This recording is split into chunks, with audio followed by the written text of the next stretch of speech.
FSN Radio. It's all about what's next. Go to financialsurvivalnetwork.com and sign up for your free weekly newsletter. You'll also get 3 free reports. The Financial Survival Network. It's all about what's next. Welcome, and you are listening to the Financial Survival Network. Today is December 12th, 2017. Well, you heard recently about a massive cryptocurrency theft. Somewhere around $62 million worth of coins was stolen from an exchange. And if this wasn't the first time, if it was the first time, you'd be wary, but this has happened multiple times. What do you do to protect your cryptocurrencies, assuming you have any at all, which if you don't now, you probably will at some time in the very near future? There are solutions out there, a number of different solutions, but Gregor Gregersen is with us again, was with us before talking about physical precious metal storage. And now, Gregor, you have a solution for physical cryptocurrency storage. Before we get to it, just remember, email us, kl@kerrylutz.com to be involved in the show. And the Twitter feed is @KerryLutz. Gregor, welcome back to the show. Thank you very much. So you came up with a thing called the Gregersen Gano standard for physical crypto storage. In simplistic terms, because it's way over my head, how does this work?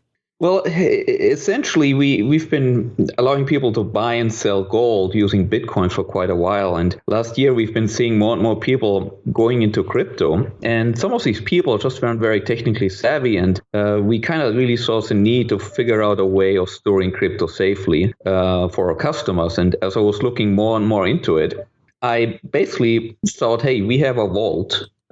It actually makes sense to take some of these private keys because cryptocurrency is all controlled by the private key. It's basically a string of numbers and letters, and whoever has that string basically has access to the account. So it's very important to keep this safe. And as you mentioned before, there have been several instances of exchanges getting hacked. And so we figured, well, the easiest way to prevent hackers from stealing data digitally is not to keep this data digitally.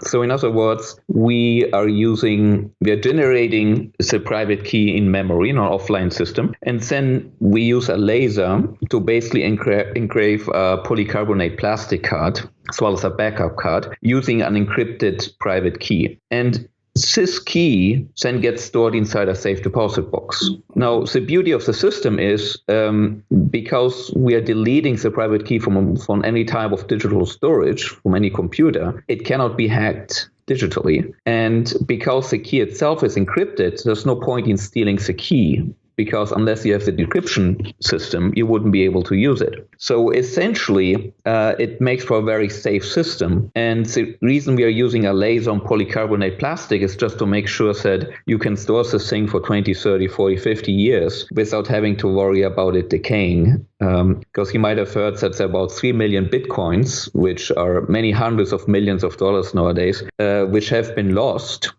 because people lost their private key, or because they threw away their computer, or wherever they wrote it down, the ink started running and so on. And once you lose it, there's no way of getting it back. So essentially, we looked at how can we make this thing super secure and how can we make it super reliable. And we basically came up with this 36-page white paper describing in detail how we are doing it. And we're calling it the Gregersen Gano standard because, we're quite okay with other people copying the system because we just feel this is a good way of storing crypto in a safe way. And we kind of think that crypto is here to stay, and it's going to be a complementary asset class to bullion. So it made sense for us to go into that direction. All right. And what you mentioned to me is that you can put money or crypto coins into this card, if you will, into your wallet, but you can't take them out without further authentication. Do I have that right?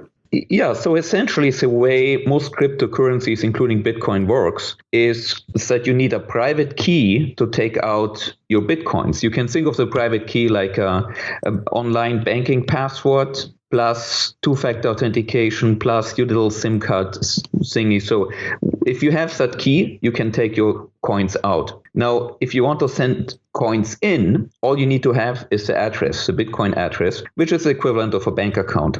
So when you open an account with us for storage, we are basically sending you, say, your address, which basically is your bank account. And just like with a bank account, you can send money in whenever you want. Once you're ready to take it out, you basically will contact us to take it out. Now, the reason you have to contact us is because most hacking, most stealing of Bitcoins or other crypto, it's not necessarily because somebody's hacking a computer, but very often it's a case of impersonification. So if a customer has his phone stolen, for example, and if there's no passwords, then basically whoever steals the phone will have access to that person's email, will also have access to that person's two-factor authentication, because oftentimes that's just a SIM message being sent to the phone. Right. So in those sort of cases, if you have your Bitcoin on some online wallet, you might suddenly find that you're going to lose it. So what we came up with is this idea that we actually have to do a teleconference,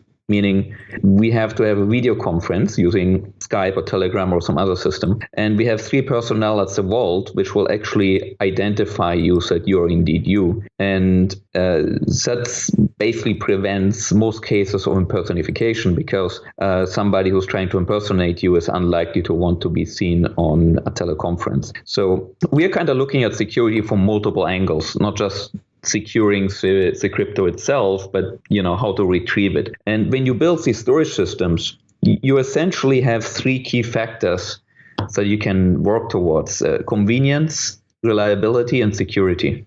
But you can really only do 2 of those 3.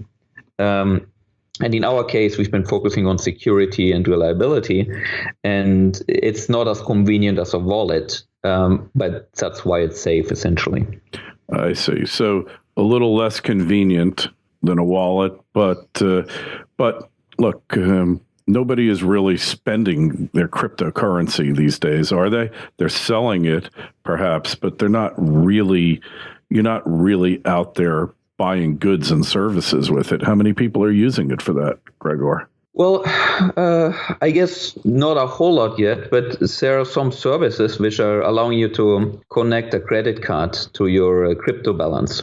So once you attach a credit card to it, then it's relatively easy. But, cryptocurrencies have gone up so much in value that, exactly. Having $5,000 on your phone wallet, that might be quite okay. But, if you have $500,000 or $1 million worth of crypto on your phone wallet, most people feel a little bit uneasy, because you want to make sure that you don't lose that. And the storage system we built is basically for storing large amounts of crypto for extended periods of time very safely. As a matter of fact, we are most likely going to be able to offer insurance on it as well. That'll be a big plus. From Lloyd's. Yes, I was just on the phone with them. We might be able to get up to $1 billion in insurance through them. So that will give additional peace of mind to people. It seems to me if you are an exchange, then you're going to want to be able to insure your depositors, for lack of a better word. You want to be able to insure their holdings, because otherwise you live in a real insecure world. It's like putting money in a bank that isn't insured by the FDIC, or putting more than is insured by this federal government insurance scheme, if you will. To a certain degree, the issue with insurance of cryptocurrency is that the insurance companies are very about insuring crypto which is stored, depending on how it is stored, because, of course, it's very difficult for an insurance company to sort of assess what the likelihood of a hacking is. Oh, yeah. I mean, how does an insurer know whether the latest patches on the operating system are installed or whether some operating system hole is going to be showing up? So what they essentially want is a system that is foolproof or close to foolproof, and they would only insure those type of systems. And essentially by us saying, hey, look, we're not having it on a computer anymore, we're putting it inside a safe deposit box and storing it along with our gold. That's something that the insurance company can believe in. And that's why we are most likely going to be able to get insurance, which right now most exchanges do not have insurance. Yeah, it's very rare for an exchange. I haven't heard of any, frankly, to have insurance, because the only one who's going to do it, there's two companies who will do it, Lloyd's and AIG, right? Nobody else is going to insure this stuff. So, and they're going to be very strict on giving it out as well. You're going to have to meet huge safety criteria, security criteria before they'll even consider writing you a policy. Exactly. And in many ways, when you have insurance, that's sort of an easy way for customers to know, okay, the system ought to be reliable. Otherwise, the insurance company wouldn't put some money on at stake in one of these things. Yeah, exactly. So when we look at this, you think it's going to become the standard? I mean, you've got a lot of other people, companies out there, a lot of them well-heeled, who are trying to do pretty much the same thing you are. You've got USB sticks and a lot of other ways of doing it. How are you finding the competitive landscape here? Well, we are sort of going into a niche. And the niche is large amounts of crypto for long periods of time. Like you mentioned, on USB stick, something that's being used quite often. But the problem is that USB sticks tend to fail at some point. On average, their lifetime will be 5 to 10 years. So you would have to create multiple USB sticks and have backups. And the more backups you create, the higher the risk of losing one, which then increases your security risk. So I would say for somebody who is confident in knowing what they do, they probably can store their own private keys quite safely.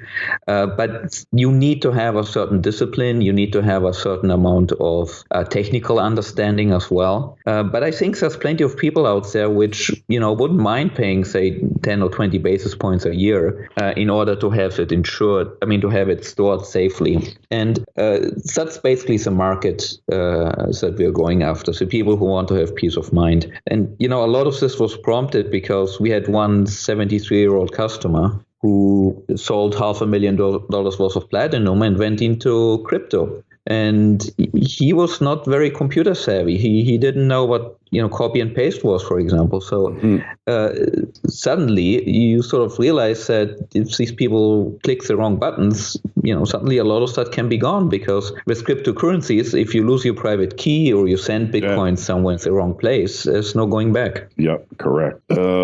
Well, this all sounds really fascinating, cutting edge. I'm sure you're going to want to find out more. Gregor, where do they go to find out more about what you're doing? Currently, you would go to thesafehouse.com.sg. So thesafehouse.sg, which is our website. Or you could just Google physical crypto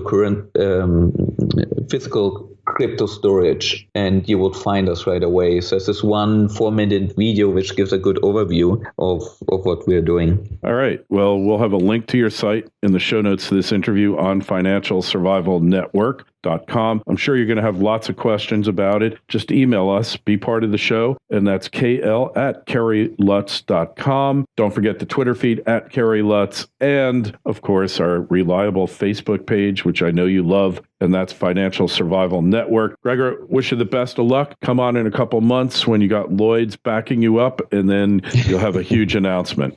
Sounds good. And, if I can just add one thing, we will be hooking up our peer-to-peer lending system to this cryptocurrency. So people storing with us will essentially be able to get loans at around 4 or 5% to using their crypto as collateral. So I think that's going to be a very attractive feature to a lot of people. Absolutely. Yes, I'm glad you mentioned that. So think about peer-to-peer lending on your cryptos. Gregor, it's great to speak with you again. Good luck, and we'll talk to you again soon. Yep. All the best. Take care. FSN Radio. It's all about what's next. Go to financialsurvivalnetwork.com and sign up for your free weekly newsletter. You'll also get 3 free reports. The Financial Survival Network. It's all about what's next.